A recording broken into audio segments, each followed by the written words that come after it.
জীবনের এক গভীর গল্প। একটু ভেবে দেখুন, একজন লোক ট্রেন থেকে নেমে স্টেশনে অপেক্ষা করছিল। আরেকটি ট্রেন আসবে প্রায় 1 ঘন্টা পর। তাই সে ঢুকল ওয়েটিং রুমে। ভেতরে গিয়ে দেখল আলো নষ্ট, নতুন লাইট কিনে লাগালো।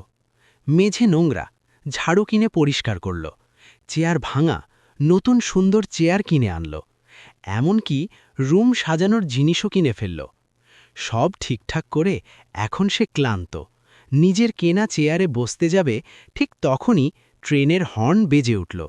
সে দৌড়ে ট্রেনে উঠে চলে গেল। পেছনে ফেলে গেল তার সাজানো ওয়েটিং রুম। আপনি হয়তো ভাবছেন, এ তো বোকা মানুষ আর আছে।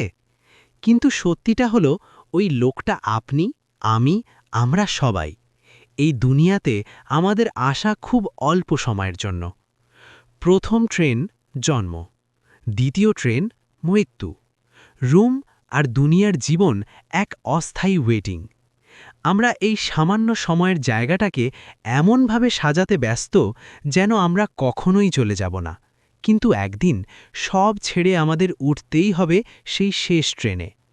কখনো কি ভেবে দেখেছেন আপনি এই ওয়েটিং রুমটা আর কতদিন উপভোগ করতে পারবেন? আজ নয়তো কাল, সময় কিন্তু থেমে থাকবে না। তাই একটু ভাবুন, আপনার আসল গন্তব্য কোথায়।